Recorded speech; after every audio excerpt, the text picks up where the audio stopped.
And now, it's time for TJ Wow. Good morning, good afternoon, good evening, everybody. I am so excited to be with you on the TJ Wow today. It's a little bit of a different one today. We've got a slightly updated format because we are working with Imparter, and I will introduce you to Richard in just a moment. Now, you know with Training Journal how these things work. This is me. I'm here every month on this webinar. I'm sorry if you're sick of me, but you have to put up with me. I'm the Deputy Editor of TJ. I am your host today. And you know that our conversations here are how we want things to work. The late, great Jay Cross said that conversation was the most powerful learning technology ever invented. And that's why we've got that massive chat window for you to go and use. So please go and share all sorts of links and ideas and thoughts and kind of get chatting with each other. It's there for you to use. Also there for you is at the very bottom of the screen is your Q&A pod. So if you've got a burning question for Richard about any of the topics that we're talking about today, please pop it in there. I promise I will see that question. If it's in the chat window, I usually see it, but sometimes I miss it when it gets a bit busy. So I promise I'll see it on the Q&A. You can go and join us on Twitter, #TJWow, and it would be great for you to go and share a couple of thoughts about what's going on and some of your learning nuggets as well. So you know everything is recorded. It's all available publicly on the Training Journal website. And let's go and see who it is that we are speaking with today from Imparter. We're really lucky today to have Richard with us, and our topic is mainly about kind of sales skills. And I think it's kind of an interesting one about, well, how can that help us in L&D to actually succeed? So this is a little bit different today because normally we have 3 speakers. Today we're just having a really in-depth discussion with Richard. So Richard, let's get you on webcam. Here we go. And we had a last minute bit of hassle where it suddenly didn't work 1 minute before we started, but we got it working again. Oh gosh, you test these things and it doesn't matter. Okay, so Richard, tell us a little bit about who you are. Certainly. Good morning, Joe. Morning, everybody. My name is Richard Barkey. I'm the founder and CEO of Imparter. We're a global sales and service training company. And I guess kind of 21 years ago now, I was at McKinsey and really interested in learning and worked with Neil Rackham in the sales arena while I was at McKinsey and started Imparter with what was then really, I think, the first learning simulation using computer game technology to help people learn skills. And here we are 21 years later, and I've spent a long time thinking about selling and thinking about L&D, and putting the two together is something that's a real interest for me and us and for TJ right now. So I'm very, very happy to be here and to be on the TJ editorial panel as well. Well, we're super pleased. Thank you very much, because sales is one of these really strange areas where, we talked about this before, that it can have a bit of an icky reputation, but actually when you look at it, all of the skills are so important. Tell us a little bit more about that. I think sales, especially in this country compared to, say, the US, has a bit of a bad reputation still, and it's seen as slightly snake oily and kind of pushing things onto people when they don't necessarily need them. But a lot of that is because in the way we've taught sales in the past, it's been a very seller-centric approach. So you have a prospect and you have to move them through. These days, one tends to think more about the buyer, and it's actually a very ethical process. It's about uncovering needs, finding the best insights to help them figure out how to meet those needs, and so on. And I guess for L&D, it's an area where we can have huge impact, because if you can move the dial on price by 1%, that often increases profits by 10%. If you can improve your win rate from 25% to 50%, that has a big impact as well. So it's a really nice area for L&D to have an impact, but also it's an area where you can measure that impact really, really effectively, and that is always a good thing, as we know. It's a really big thing in L&D to try and prove our worth almost. There's a conversation around that. So when we get past that kind of negative ickiness of what sales used to be as a reputation, and actually look beneath that. Yes, yeah. So I guess the basic premise for today's webinar was kind of saying, right, how can we learn and, well, not learn because a lot of people here are very experienced already, but how can we leverage the skills that salespeople use in uncovering needs at an external customer and building momentum behind an opportunity and so on, and apply those to an internal customer. So as L&D, working with the head of sales or head of sales enablement or whoever it might be, how can we leverage the same skills that we're going to teach them to kind of get initiatives moving? So the poll that I can see has gone up there was kind of just initially asking people to give a sense of where your strengths are as a group, the people on this call, because we'll use this to kind of fine-tune the time allocation between different topics today. So if I could ask everybody just to pick 3 of the abilities in that list. So uncovering needs that L&D can meet, building momentum behind an initiative, quantifying the value that we can add, pitching to the stakeholders, managing those stakeholders and their decision process, alleviating risk, and measuring and achieving results. And then we can see a pattern emerging there about where people's relative strengths and weaknesses are. We're getting a lot of clicking in here, and we can see the results. We can see the bars jumping up and down as you're all making your selections. So let me share these results out and see what we're all thinking. Now, there's more than 20 of you on the session today, so let's make sure we get lots of clicks in here. Richard, what is it that you're seeing here, and are you surprised or not by these results?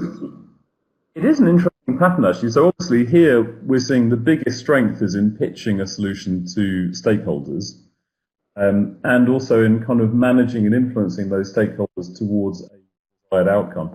And actually, if you did the same poll for a group of level salespeople, you'd probably see a similar perception, because people like the chase, they like the pitch, the kind of, the excitement of getting in front of stakeholders, and generally are very persuasive. I think the bit that's harder for salespeople to do really well, and interesting that seems to be the same for the group here, is kind of uncovering needs in the first place. So it's easier if a stakeholder comes to you and says, I want this kind of initiative, but to get in there and identify opportunities where L&D can add value and then build momentum behind that within the organization is actually a bit harder. It's a trickier skill. So I'm not surprised to see that, but it's good that people feel confident in pitching. That's fantastic. The other thing I would point out here is identifying and alleviating risk is something that not many people in the sales force do either, or think they're good at. And that moment after you've made a presentation, and there are typically 2 presentations that happen in a big journey like this. One is about, do we need to do something? And the second one is, should we do it internally, or is this solution the right solution? But once you've done either of those, there's often a kind of a pause where stakeholders don't come back to you for a little while. And that's often a point where salespeople and L&D people will step back and go, well, I'll just wait for them to finish their deliberations within the committee. But actually what is often going on there is this issue around risk, and people are worrying about what might go wrong at different levels, and engaging more actively at that stage can have a big impact on the outcome. So I think that's a really cool set of responses there. Thank you, everybody. What I point out is that those questions, the kind of abilities I've listed there, actually sit around something that we call the buying cycle, the buying journey, if you like. And again, this is very much focused on being customer-centric rather than about the sales process. And Hannah, I've just seen your comment there that wasn't your strengths, it's what you want to learn. So, okay, that may be, we weren't clear enough about that, but I'll bear that in mind, Hannah, thank you. So the slide that's coming up in a second is just going to show what that buying cycle looks like. And this is something I worked on 20 years ago with Neil Rackham, actually, based on his early behavioral research. And it typically begins at the top there, where we talk about the awareness of needs. And that's where a client, be it internal or external, moves from being happy with the status quo, so that there's no need to change, through a process of discovery, or potentially somebody like an internal stakeholder or L&D or an external person gets them to think about things in a different way. They realize that things could change. And the key skill for us in that stage is identifying the opportunities in the first place, but also finding the stakeholders who really care about those opportunities and building momentum behind that within the organization. And then finally about proving value to the stakeholders. So the question that Joe was asking there is how we can use this in L&D. And yes, so this is basically about thinking about the decision process that, let's say, your internal head of sales, or indeed, the CEO, if you're looking at management training, is going through when you're approaching them with an idea. And Hannah, yes, we do sales and service training around the world. That's right. So the first stage is the awareness of needs. And when you get to that end of the awareness of needs phase, you have hopefully a bunch of stakeholders who recognize that there is something that could be done better.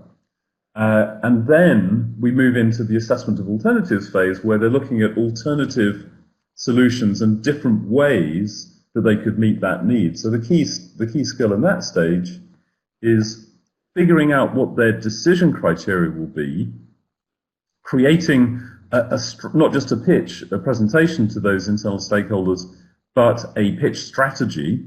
So how can you win that deal, or get them to agree to allocate resources internally? And finally, how do you manage stakeholders in that process to align all of the stakeholders? Then we go to alleviation of risk, and I'll stop talking in a second, but I just wanted to kind of set this framework out.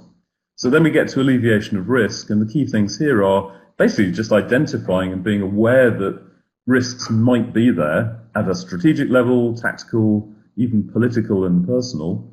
Then there's a decision where we might need to unblock a decision process. And finally, we're out there kind of achieving results and trying to establish and re-establish that trusted advisor status. So lots and lots of decisions go through this kind of a process. And one of the key insights for salespeople when they're dealing with clients is if you know where the client is or the customer is in their decision journey, it's much easier for you to guide them and to influence and to bring insight to their thinking. And exactly the same thing applies within L&D, approaching a stakeholder within your own organization. Thank you for that, Richard. I am still here, I promise. My webcam has decided to That's okay. So I'm going to switch that off for now and come back to it, but I promise you I'm still here. This makes a lot of sense to me as you talk through the process that people in the business are thinking. And I think this is useful for us in terms of understanding actually how we need to do things in business within L&D, but also how we need to deal with our clients, either external clients or our internal clients. And in the chat window, Ava says she wished she understood this years ago. Now, Piers makes a really good point that he finds a difference between what people want and what they need. So, Richard, what part of the buying cycle is that at? And also kind of what skills are we focusing on there? Yeah. So want versus need is a really interesting point. I guess in that awareness of needs phase, if I can put it this way, a need versus a want. A want is an explicit need.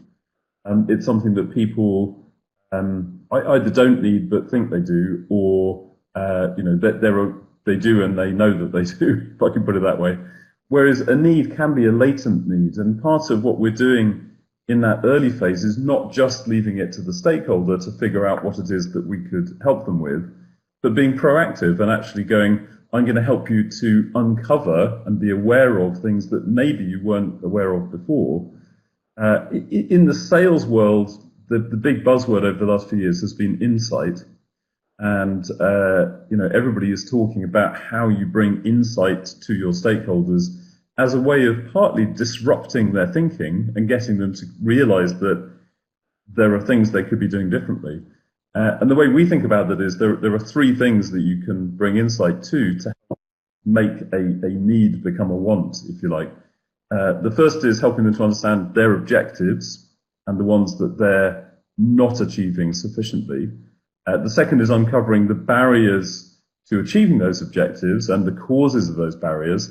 And then finally, it's about kind of bringing in your capabilities, internal or combined with external, to show them solutions that they weren't aware of. And Hannah, yes, we have done a lot of work with O2, that's right.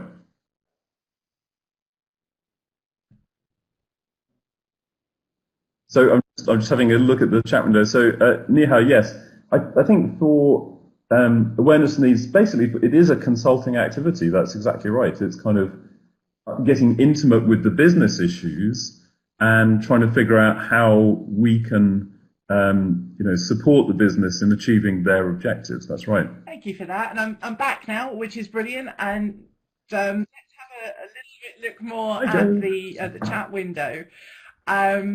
And then sort of around performance consulting, awareness of needs. So this is all about identifying those opportunities that are available to you, aren't they? And once we've gone through that phase, once we've used performance consulting or action mapping or some other buying and sales kind of process, and we've gone from need and want and identified those opportunities, what's that next stage that we need to start looking at and the skills that we need in L&D? Right. Well, I think if you don't mind, because that was an area that was relatively low on the kind of confidence level in that first poll, I might just drill into that awareness of needs bit a little bit first. Is that okay? Because what happens next is the kind of the selection of the best option. But I think that building momentum around an opportunity is kind of is actually pretty important. So we have a couple of polls, everybody, that I wanted to just use as a way of getting us all thinking, because rather than just me talking, I'm a big believer in learning by doing and experiential learning. We can't do a full simulation here on the webinar, but I did want to ask you, if let's imagine a little scenario here where you've got a meeting with your chief sales officer, CSO, or head of sales, or whatever the right term is in your organization. And you are going to talk to them about a new sales skill initiative. And there are kind of three options here about ways you could approach that meeting. So you could explain the features, advantages, and benefits of your proposal. You could identify barriers to achieving their objectives across the business, or you could do a TNA across the target population and use that to figure out what their needs might be. So if I could ask you all just to kind of pick one of these options and vote away, and then we will see where we come up as a group. Yeah, it's a bit of an interesting one here, really, is because L&D, as a complete stereotype, are often being told you don't have the skills to get to the top table, you don't influence the C-suite, you're not business oriented enough. Right. Now, that's certainly not the case for all people in all skills and all teams. And I think sometimes we can be hard on ourselves. Sometimes the narrative isn't the same as what's being achieved. But it's, and also, I mean, Hannah makes a really great point. We shouldn't have to get to the top table. It's not about that. What's your reaction and thought to that, Richard? Yeah, I think, well, two things. First of all, going to the top table to begin with is rarely a good idea. You need to kind of build a case and build some support before you go there, unless you're the HR director, in which case you're already there. But the second thing I would say is that, you know, the skills that get you to engage with the C-suite, and we actually do quite a lot of training around, you know, reaching the C-suite and that kind of thing. They tend to be a bit like good dinner party conversation skills. It's always about asking good questions as well as telling stories. And, really, you don't, I can go into an organization that I don't know, and within an hour I can understand enough to sound reasonably competent, but it's just because I've been doing it for a long time. And it's a skill that can be learned, right? If you understand the issues in an organization, the key is not to try and sound smart. The key is to ask smart questions and then add insight where you can. So I think L&D absolutely can have a seat at the top table, especially around specific issues, but uncovering needs is the right way to get there, and asking good questions is easier than going in with a strong agenda sometimes. So looking at the results of this poll, I think I might have given the answer away a little bit by talking about barriers to objectives earlier, but I think that's right. I mean, the first one, the kind of features, advantages and benefits of a proposal, or FAB as it used to be called, is not wrong. It's a little old school, perhaps, that approach of features. I mean, the whole principle of old sales training is that you don't just talk about features, you've got to talk about benefits. The issue is that if you talk about benefits, you can't really explain them out of the context of what's being sold. So I would actually say that FAB is something that can be useful later on in a discussion, once you know the objectives you're helping with, because then when you talk about benefits, you can use the language of the client, the internal customer, rather than your own assessment. Now, if you're in the organization, you may know that already, but that's a later stage thing. TNA can work very well, but it tends to test at its basic level. A TNA tests whether skills are needed rather than what the value of building those skills will be. So yes, my preference would be that kind of middle answer, the identifying barriers to achieving objectives across the business. And if we could go to the slide deck, Joe, very quickly.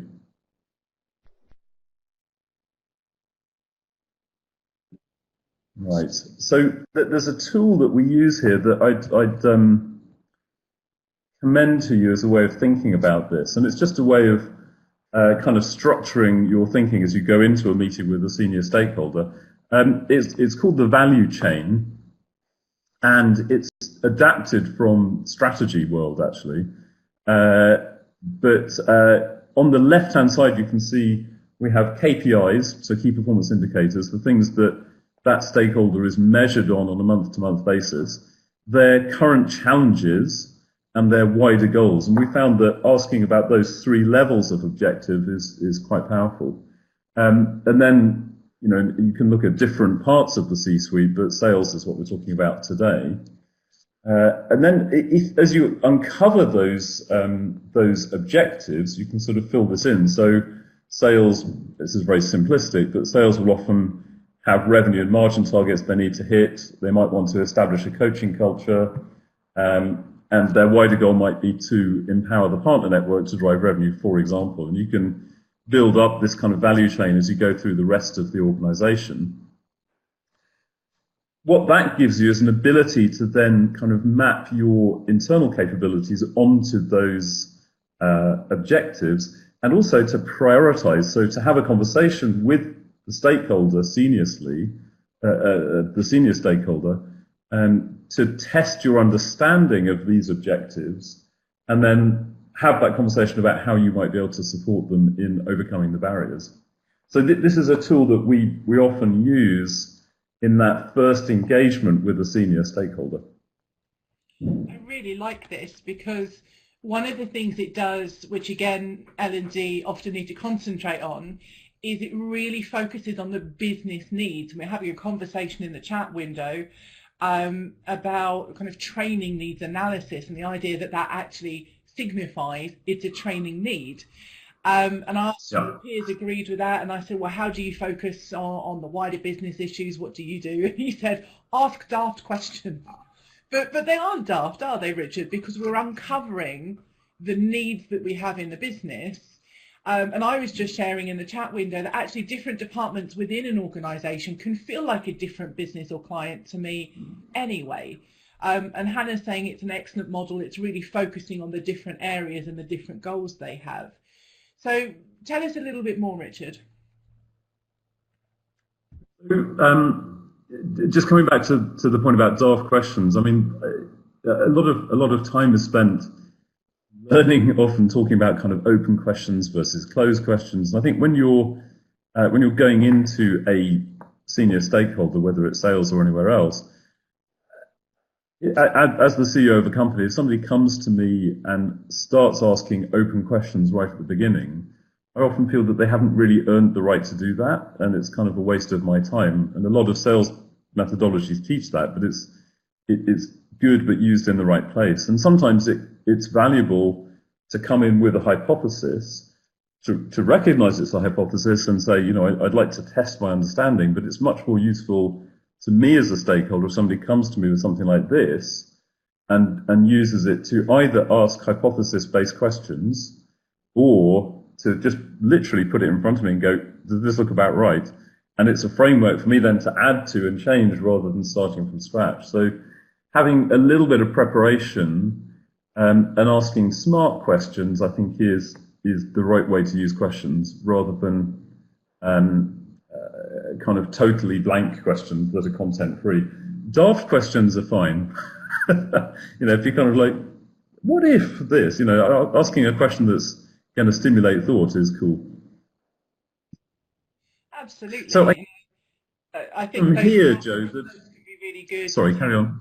Oh, sorry, we have a little bit of lag there. Those daft questions, as Piers puts it, can really make us think about things. I know when I've been asked those things in the past and somebody goes, it's probably too simple, it's too basic, it's silly to ask. But sometimes those are the ones that make me think the most. So I interrupt. No, that's cool. And again, as a senior stakeholder myself, if somebody comes to me and asks a thought-provoking question that makes me think about a situation in a different way, that's hugely valuable. So I guess if we follow through this kind of process, imagine you've had that first interaction with the senior stakeholder, and you've kind of got to the point where you've identified a need, but to the point earlier, it's not a want yet. The next step in this is kind of to build momentum within that initial awareness of needs phase. So we had another little poll kind of just following the story on. So imagine now that you've kind of had that first meeting, and yes, there's a need, but not yet an explicit want. How would you approach that? How would you try and build some momentum behind this idea of doing some sales training within the sales team? So firstly, quantify the consequences if action is not taken. Second, quantify the gain or ROI if action is taken. Or thirdly, find stakeholders who really care about this issue. So let's see how people come out on this one. Yeah, and I imagine actually a lot of people, like on the last poll, will say, well, all of those and more. Yeah. Here are some different things. And all of those answers are right, aren't they? So, well, I won't comment on that just yet. I'll let people finish this first. That's fair enough. And I think there's a lot of people have read various articles, maybe from TJ, maybe elsewhere, maybe blog posts, about all of these having a benefit. But I'm sure what we're going to discuss through is, well, which things should we do at which time to build that momentum rather than try and deal with objections and stuff like that. I think knowing when to do these different things is important. Yeah. So again, let me just share those results. Again, they're changing as people think and make up their mind. So how do you build momentum behind this? What are you seeing?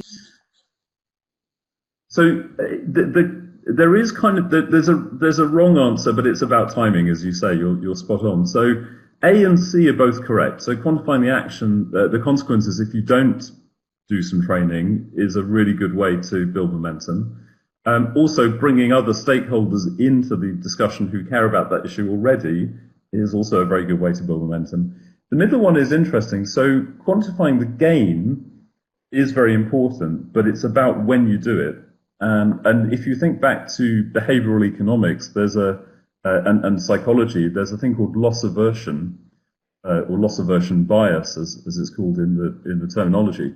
And what that means is people will often take more direct action to avoid a loss than they will to achieve a gain. what that means when you're dealing with a senior stakeholder, trying to get them to kind of recognize the value of what you're suggesting, is choosing the first one and being clear about what happens if you don't fix this. So we might lose market share, you might not hit your targets this year. Although it's intuitively a more difficult conversation to have, it's actually more powerful as a way of achieving change than going straight to gain. So to put it very simply, you've got to uncover pain before you demonstrate gain. So it's about kind of getting it right, essentially, between the balance between those two things. And that's something that a lot of salespeople don't do very well either. So why is it that we don't do that well? Is it because it naturally doesn't feel right? Yeah. I think, well, there's two things. One is people who are successful tend to kind of get satisfaction. If you think about Maslow's hierarchy, their self-actualization often comes from being experts and understanding things and sounding like they know what they're talking about. And the second is people like to be comfortable. So when you're talking about the benefits of something, you're in your comfort zone and you're sounding smart. To start asking questions about what might go wrong if we don't do this, is, it's a negative thing. It's a bit less comfy to do. And it doesn't allow you to demonstrate your knowledge necessarily. So it's the more powerful strategy, but it's a much harder one to get yourself to do in the moment.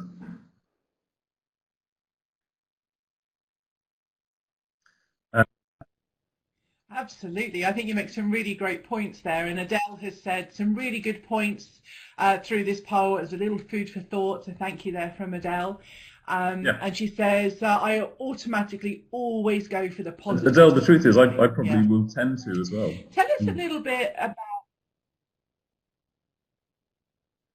Yeah, it's a natural thing to do. And also, I think then asking those questions about how will this impact sales or market share or customers or whatever those things are in your area can actually be maybe feel invasive or challenging, and perhaps sometimes people want that kind of thing too. And Hannah says she likes it too, and she says, I like the sound of my own voice sounding knowledgeable. Yes. Me too. I like that. I think that's why I like doing the podcasts and webinars. It's all about that. Now, one of the things that we've got here in the poll on screen is, so we've talked about kind of to quantify those consequences if they haven't been taken, but also there's that gain and ROI. Now, ROI, we're being told, Richard, is actually a little bit difficult for a training department to say, here is the return on investment, because people are saying, well, actually, we're a cost centre and we're not a sales area. We shouldn't be making money. Otherwise, everyone would be a training company. So where do you sit? When I talk about ROI in that sense, what I mean is the return on investment for the company. So it's the benefit, which might, as Hannah says, it could be non-financial, or strategy. But it's about the benefit of what we're doing in L&D for the organisation as a whole. So if we invest 100,000 in training, however many people in a sales methodology or in sales skills, what impact will that have on the business? And will the business net do better because of that than they would have done before? So it's about the business impact. Yes, that's right. Brilliant. Yeah, exactly what Dale has just said there. Thank you, Dale. And I shared, I can't remember who said it to me, so apologies, I'm not telling you who it was, but somebody said recently about return on intent. So it's the idea of what does the business benefit from this rather than we've made X amount of money. Okay, so welcome, Gail. We're talking about the skills we need from sales or to work with sales within L&D. A really good conversation so far. So, Richard, we're talking about how we build momentum. Is this as far as we go? Do we need to kind of have a look at, once we've built some momentum, once we've done these things in this poll, what do we do? I think, there's a lot more that one could say about that, but fundamentally it's about, if you just build pain, you've created dissatisfaction that people can't do anything about. If you just build gain, you have something that's nice to have. So you've got to build pain and gain, or uncover pain and gain, in order to drive a good outcome for you. So that's kind of where, now obviously there's a huge amount of other stuff that goes on in that phase, but once you've got momentum built and you've started to understand the different positions of different stakeholders, and you can manage and influence those stakeholders, that is, that's the next step. But then I think it's probably worth moving on to talk about the kind of pitching and assessment of alternatives phase. And yes, is that Gail? I'm not sure how you pronounce that, but yes, it is about the consequences of not doing something, of not acting. And the idea is that if you can help stakeholders to understand that, then they will be more likely to take action. So I wanted just the next little section just to talk about kind of how you present an option. So let's imagine that we have uncovered needs, and just this is showing the pain and gain and the kind of minor needs to urgent needs spectrum. About presenting options in this assessment of alternatives phase. And we have another poll here, Joe, which I'm bring up.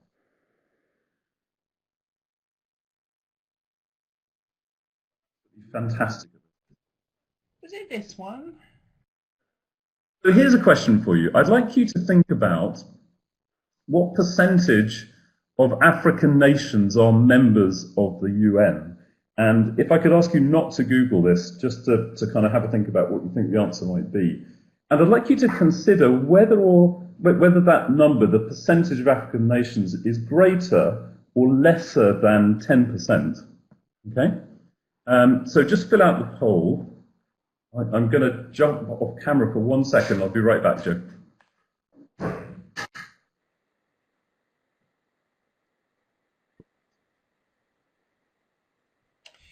So let's just pause Richard there. So we've been having a great conversation so far around the skills that we need to be looking at the problems that people are having and the opportunities that we have to solve those, whether that's selling something in the traditional sense, or in our sense in L&D, selling our intervention or our support. We just talked through the building momentum phase and how to make sure that we're focusing on the negative impact as opposed to necessarily going for that gain, and making sure that we understand the loss first of all.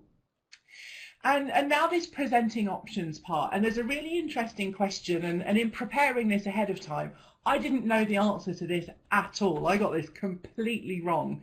So it's really interesting to see what it is that you guys are coming up with on this answer. So make sure in the chat window you make some comments and thoughts and share some ideas about what it is that you are doing and you are thinking around this. And also remember, we have that question pod at the bottom.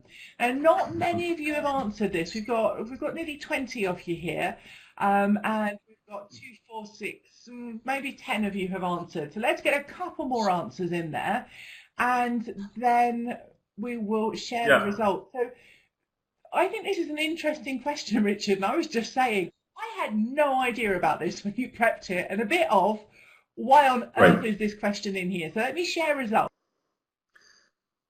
So we've got a bunch of people saying kind of 10, 15, 20%, a few people saying 80%. And there is a point behind this, which I'll explain in a second. So the correct answer to what percentage of African nations are members of the UN is actually 100%. And what you're seeing here is an example of what's called anchoring in the behavioral economics field.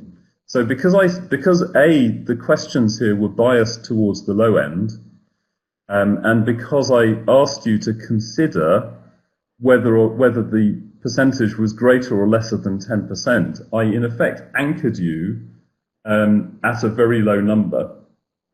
If I'd run this experiment differently and asked you to consider whether or not that number was greater or lesser than 80%, we would have had a much higher set of scores in that box, which is a really fascinating result. I mean, our brains are so manipulable, really.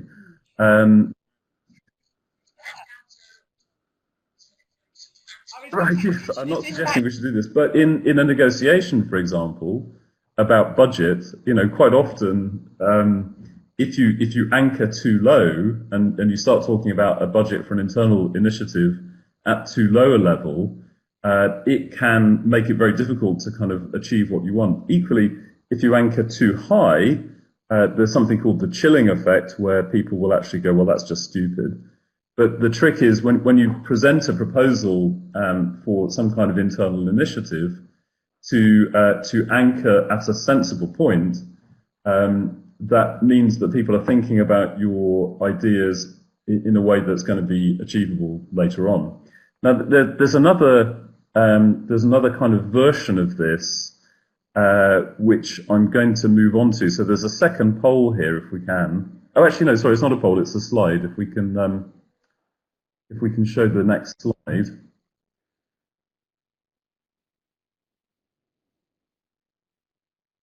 Right. So this is a question about Starbucks for everybody. And I won't bother doing a poll on this one, but there are three main sizes at Starbucks. There's tall, there's grande, and venti. Now, when I ask you which of these three you typically go for in a Starbucks shop or a Costa Coffee or whatever, and there's no poll, so maybe you could just put some things in the chat window. Which one would people typically go for? Grande, yeah.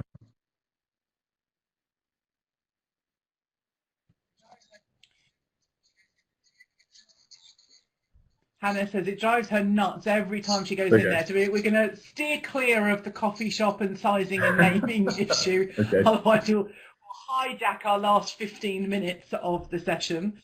So we've got grande. There's a lot of grande, right? Tall, so grande. The venti is 561 milliliters. Yeah. That is bigger than the average human stomach. So why do you think, I know, exactly, why do you think Starbucks introduced the venti? Maybe some thoughts in the chat. Make you fat. I think coffee on its own does that. It might make you bloated. Yes, to make us get the middle one. Thank you, Mike. That's exactly right. It is another version of anchoring, and in this case, it's called framing. So it's a bit like when an estate agent shows you two rubbish flats and then one good one.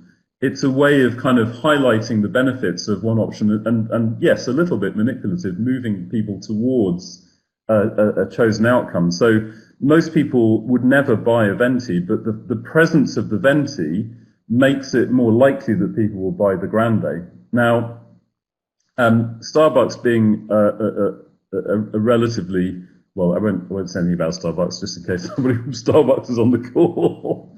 But anyway, they decided that venti was actually was more profitable to sell than grande.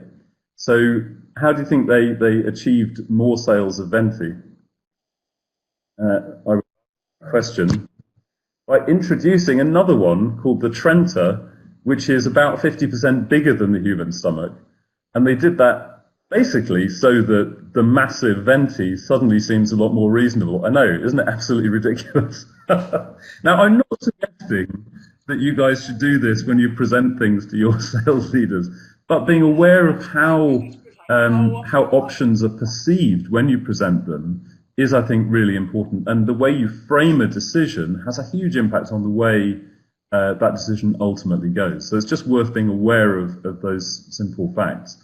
There are other tricks when you're presenting a proposal, and the most important one is to understand how people make a decision like that, and that's often by having a list of decision criteria that they use to evaluate option A, option B, option C. And the more you understand, I won't go into this in detail now, but the more you understand those decision criteria and how you are perceived against them, the more likely you are to be able to have a decent strategy for your presentation and to get agreement to proceed with the initiative that you're proposing.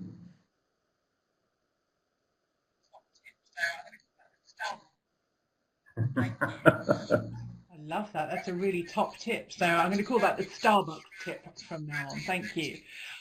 Yeah. Where do we move on from here? Once we know So we've got our next thing tool grande is, invented. so you've presented your options to the stakeholder group, and we're in that assessment of alternatives phase still.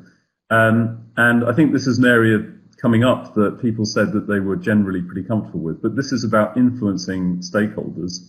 And by the way, just before we move off this slide, if you go into Starbucks, there is a short cup, which is the one on the left-hand side there, which is a sensible size for a coffee, but you have to ask for it. They don't put it out. So if we go to the next poll, Joe, if we could.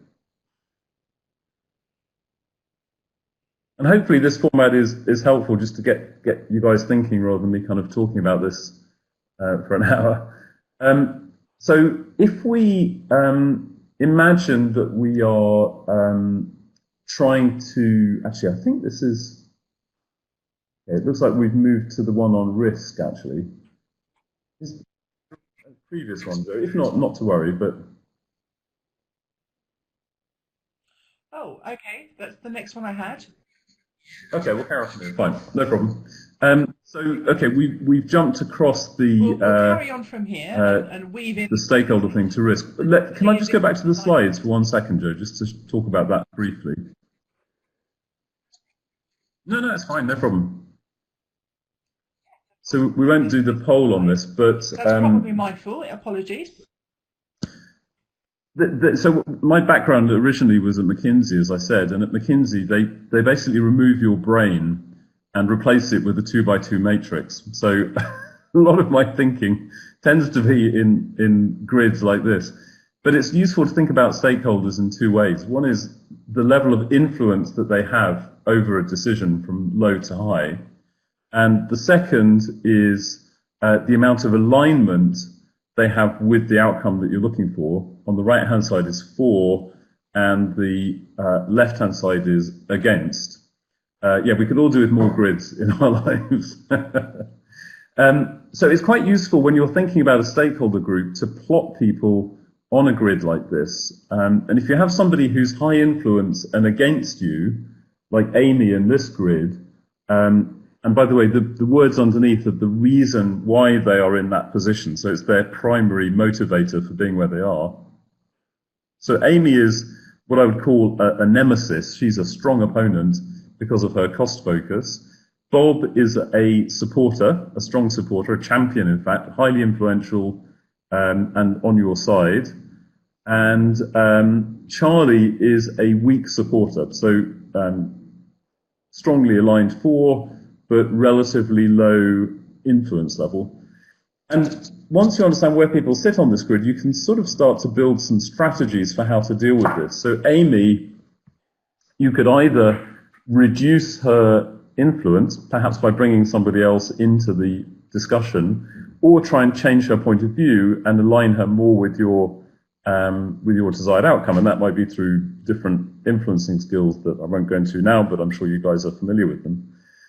With somebody like Bob, who is a champion, a strong-ish supporter, the greater you can influence their level of influence, in fact, by giving them help, by providing them with extra information and training, internal coaching, you can lift them up in terms of influence, and the same for Charlie. So the way things stand in this grid at the moment, you probably wouldn't get anything to happen because the biggest opponent is actually the most influential person. But if you can change the dynamic of the group, maybe by introducing another person, a kind of Dawn, to come in and be up in that top right-hand corner. But it's a useful way of thinking about stakeholder groups, this, and often these things do come down to the way people interact and their perceptions as much as it does the facts and figures. So thinking about the soft skills of this around stakeholder alignment is also really useful. And again, these are skills that salespeople use in selling to their clients all the time, and it's the kind of stuff we teach. but it's also helpful for L&D to help you think about how you sell ideas and initiatives to your internal stakeholders.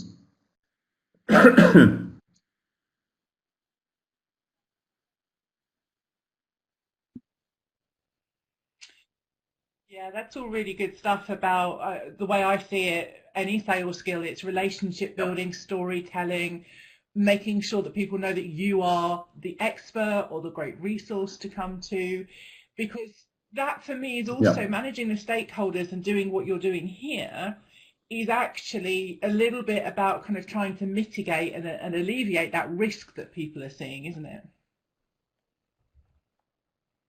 Yeah, I'm here, Joe. You froze a little bit just then, but I can hear you. Richard, are you there? Are we having some lag again, maybe? That's right. Thank you. Thank you.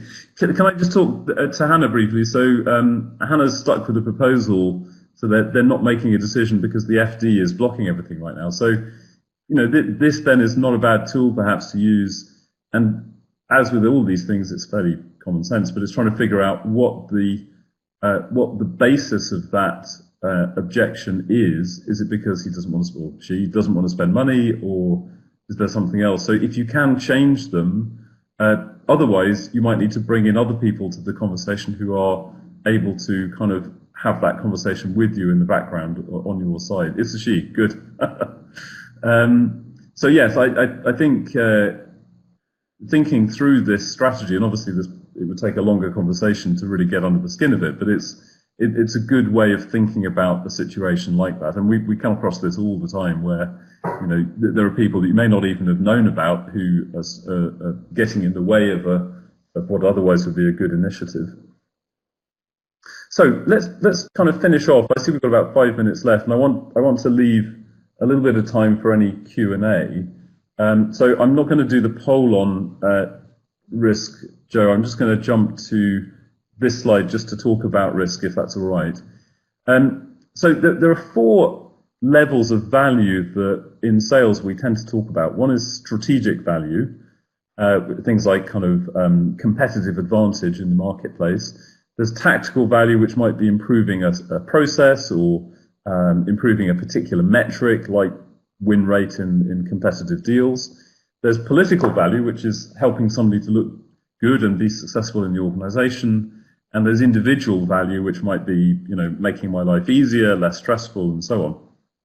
Now, just as there are 4 levels of value, when we talk about risk, there are 4 levels of risk that map onto those values, because the risk is of value not being delivered, essentially.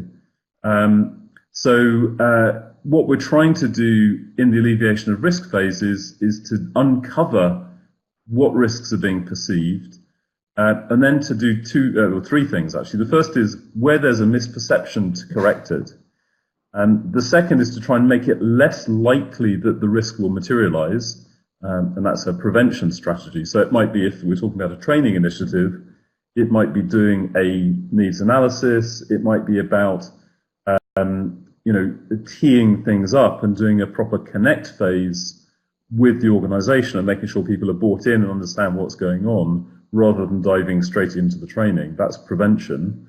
Reducing the impact is the third strategy, and that's a cure strategy.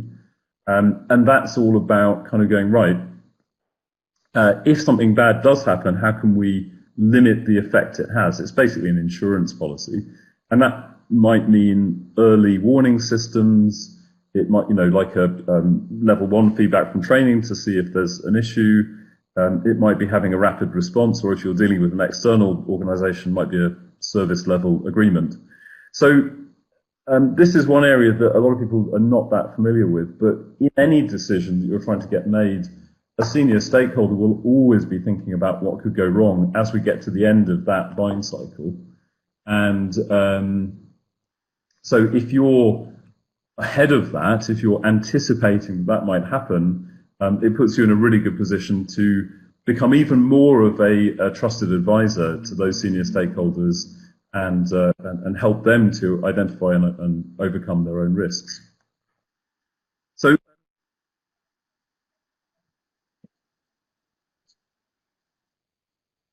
yeah. Absolutely, Yeah. and I love the point you make about building trust, because that's really our last point today. In So there's a literally our brilliant last- book by a guy called, or several people, David Maister, Charles Green, and a number of other people, called The Trusted Advisor, and it's something I would recommend anybody to read.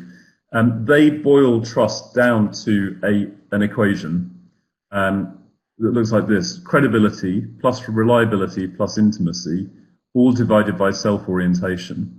And in 30 seconds or less, the biggest issue here is about self-orientation. So if you imagine these are all scored out of 10, if you were extremely credible, that's 10. You were very reliable, did what you said, that's 20. You were intimate with the business issues, which is what that means, and you were curious about them, that's 30. But if you are focused on your own agenda or your L&D agenda, and you don't come across as being focused on the stakeholders' agenda, you can divide all of that by 10 and you're back down to 3. Whereas if you're not self-oriented, that could be a score of 30. So trust is all about avoiding self-orientation in a macro and a micro sense. So don't have your agenda, and in a meeting, don't talk over people and try and look smart. Hard to do, easy to say. It doesn't mean you shouldn't have an agenda, by the way. It just means you need to suspend it when you're working with senior stakeholders like this.